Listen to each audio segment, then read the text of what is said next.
फर्जी दस्तावेज पर आधार कार्ड बनाने का मामला सामने आया है।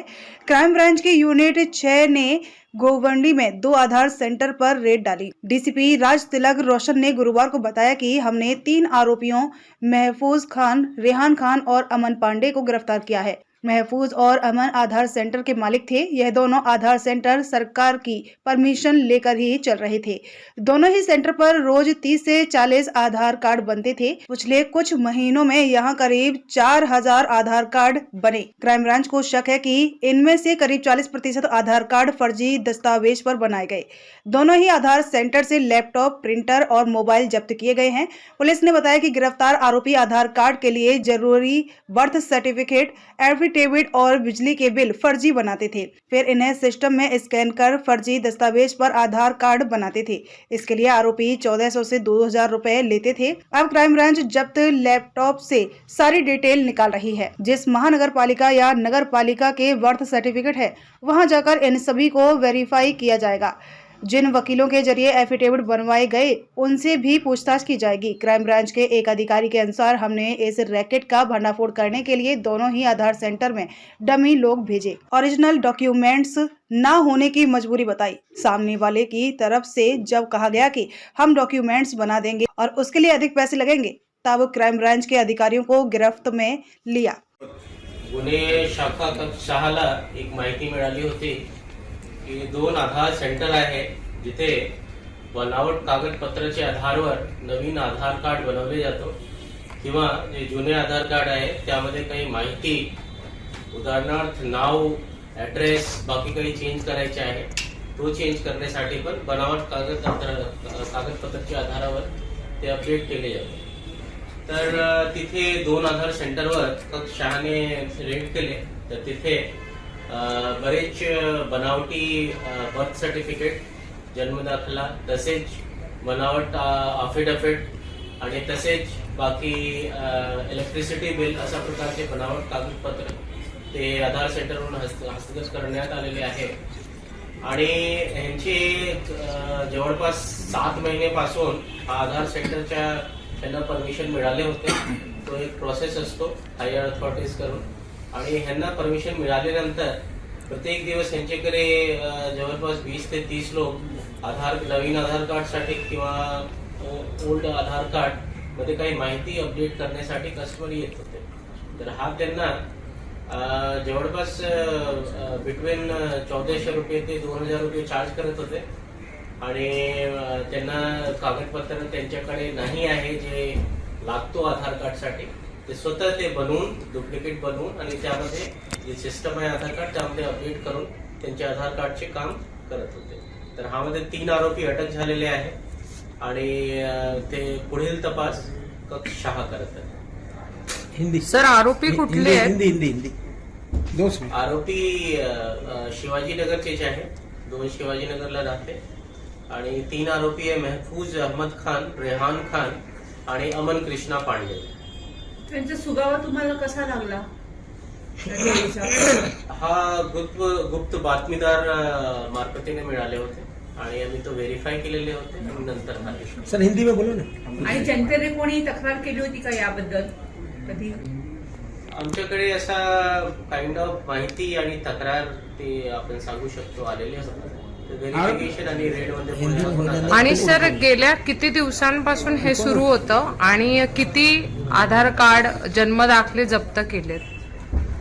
ह्यांचे करीब 7 महिन्यापासून चालू होते आणि प्रिंट मध्ये कमी, म्हणजे ह्यांचे लॅपटॉप वगैरे जप्त करण्यात आलेले आहे आणि त्यामध्ये आता पुढे पूर्ण एक्झॅक्ट नंबर किती आहे तो पुढील इन्व्हेस्टिगेशनचा पार्ट आहे, पण जे प्रिंट होते ते जप्त करण्यात आलेले आहे ते कमी आहे। सर एक सेकंड सर,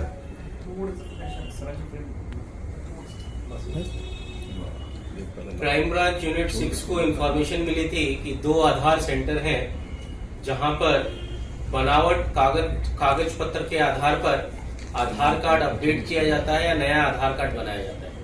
तो कक्ष 6 की टीम ने रेड करने के बाद वहां पर लैपटॉप, प्रिंटर्स, मोबाइल और साथ में जो फर्जी इन्होंने डॉक्यूमेंट्स तैयार किए थे, प्रिंट थे उनके, वो भी जब्त किए और शिवाजी नगर में एक आईपीसी की धाराओं के अंदर और आधार एक्ट के अंतर्गत गुनाह दाखिल किया गया है। इसमें 3 आरोपी अरेस्ट हुए हैं और आगे का इन्वेस्टिगेशन कक्ष 6 क्राइम ब्रांच कर रही है।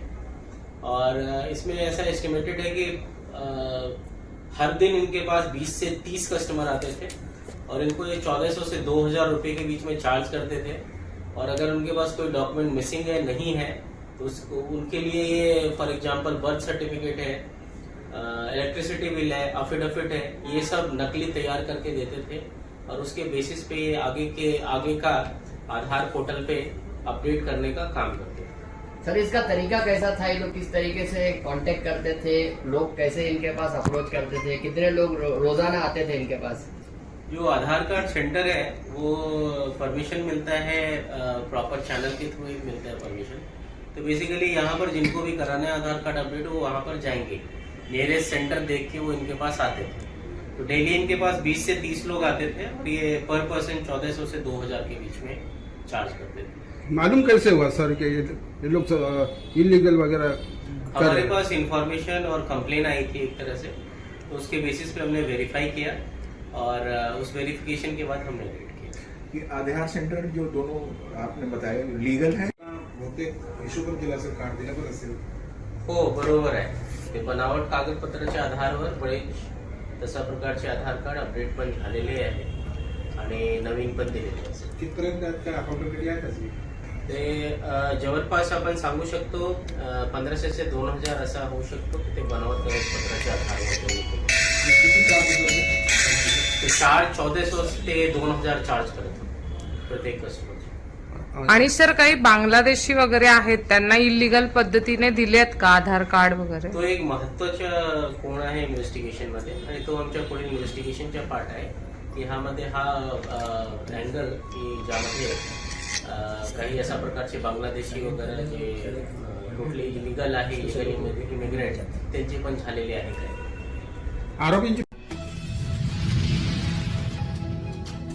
13 जनवरी को मुंबई के परिमंडल 6 में एक शिकायत दर्ज कराई गई थी, जिसके तहत ट्रॉम्बे और तिलक नगर और 2 अन्य अधिकारियों की एक विशेष टीम गठित की गई। 5 अधिकारियों ने इस पर काम करना शुरू किया। इसमें हमें एक संदिग्ध व्यक्ति मिला जिसका नाम था चेतन संजय माली और उसकी उम्र 26 साल है। जिसके बाद उसको हिरासत में लेकर जब इसकी जांच की गई तब पता चला कि उसके पास 4 हथियार और जिंदा कारतूस प्राप्त किए गए। उसके बाद संजय माली को हिरासत में ले लिया गया। इस मामले की जांच में एक और नाम सामने आया, सीनू पदगेला। दोनों आरोपियों के पास से 8 बंदूक और 15 जिंदा कारतूस बरामद कर लिए गए हैं। इस बारे में अभी जांच चालू है। यह हथियार कहां से लाए गए, इस बारे में जांच की जा रही है। संजय माली यह कल्याण का रहने वाला है और जलगांव का मूल निवासी है, जबकि दूसरे आरोपी पाडगेला यह हैदराबाद का मूल निवासी है और मुंबई के बोरीवली इलाके में रहता था। यह हथियार कहां से लाया गया है उसके बारे में जांच की जा रही है। इन दोनों आरोपियों में से पदगेला पर एक मामला पहले से भी दर्ज है। 13 जानेवारीला अवैध शस्त्रांबाबत एक माहिती मिळाली होती। त्याला अनुषंगाने झोन 6 मधील 5 अधिकारी, ज्याच्यामध्ये API Katkar, PSI Babar, PSI Nanekar, PSI Deshmukh आणि पीएसआय गोल्हार अशी एक टीम तयार करण्यात आली। या टीमने एका संशयिताला ताब्यात घेतलं, ज्याचं नाव चेतन संजय माळी असं आहे। त्याच्या ताब्यातनं आम्हाला 4 अग्निशस्त्रे मिळाली। त्याच्या टेक्निकल अनालिसिस आणि इंट्रोगेशनमधनं आम्हाला आणखी एका आरोपिताचं नाव कळलं, ज्याला आम्ही ताब्यात घेतलं, सीनू नरसय्या पडगेला। याला ताब्यात घेऊन त्याच्याकडनं देखील एक अग्निशस्त्र जप्त करण्यात आलं। असं 2 आरोपितांकडनं आम्ही अद्याप 8 अग्निशस्त्रे आणि 15 राऊंड जप्त केलेले आहेत। 2 आरोपितांची 17 तारखेपर्यंत पोलीस कस्टडी रिमांड घेण्यात आलेली आहे आणि पुढील तपास करण्यात येत आहे। जय हिंद। 13 जनवरी को इलीगल फायरआर्म की एक इन्फॉर्मेशन मिली थी, जिसके ऊपर काम करते हुए जोन 6 से हमने 5 ऑफिसर की एक टीम फॉर्म की, जिसमें API Katkar, PSI Babar, PSI Nanekar, PSI Deshmukh और पीएसआई गोल्हार थे। इन्होंने चेतन माली करके एक सस्पेक्ट को हिरासत में लिया और उसके साथ हमें 4 फायरआर्म मिले। उसके इंट्रोगेशन और टेक्निकल एनालिसिस के बाद में हमने सीनू नरसैया पडगेला ये एक और सस्पेक्ट को हिरासत में लिया। इस मामले में हमने आर्म्स एक्ट के तहत ऑफेंस रजिस्टर किया और दोनों एक्यूज की 17 तारीख तक हमने पुलिस कस्टडी रिमांड लिया। इस मामले में अब तक 8 फायरआर्म और 15 राउंड हमने सीज किए हैं और इन्वेस्टिगेशन जारी है। जय हिंद। 22 जनवरी को अयोध्या में होने वाले रामलला की भव्य प्राण प्रतिष्ठा उत्सव में न जा पाने वाले राम भक्तों के लिए भाईंदर जैसल पार्क चौपाटी में अयोध्या की तरह हूबहू राम मंदिर बनाया जा रहा है, जो तकरीबन 80 फुट ऊंचा और 65 फुट लंबा है, जहां 22 जनवरी से 28 तारीख तक सभी राम भक्त दर्शन कर सकते हैं, जिसकी तैयारी जोरों पर है। मीडिया के मित्रों से अपील है कि वो इस भव्य राम मंदिर की कवरेज कर राम भक्तों तक इसकी जानकारी पहुंचाने में मदद करें। नमस्कार, जय श्री राम। मैं एडवोकेट रवि व्यास, मीरा भाईंदर विधानसभा चुनाव प्रमुख। आप समस्त मीरा भाईंदर के शहरवासियों को मैं एक निमंत्रण देना चाहता हूं। 22 जनवरी हमारे लिए ऐतिहासिक दिन है। अयोध्या में हमारे प्रभु श्री राम जी का भव्य मंदिर की प्राण प्रतिष्ठा का उत्सव है। उसी के उपलक्ष्य के अंदर मैं आप सभी को एक निमंत्रण देना चाहता हूं। जैसल पार्क चौपाटी बालाजी मैदान में 22 जनवरी से लेकर 28 जनवरी तक हमने एक हूबहू राम मंदिर की प्रतिकृति का निर्माण किया है, जिसके अंदर रामलला के दर्शन होंगे।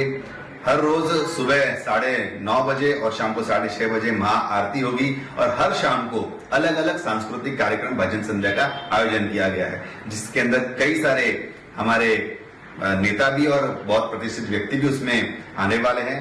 मैं अपने परिवार के साथ में इस आयोजन के अंदर दर्शन करने प्रभु जी के जा रहा हूं। मैं आपसे विनती करता हूं कि आप लोग भी अपने परिवार के साथ में जरूर आइए। जय श्री राम।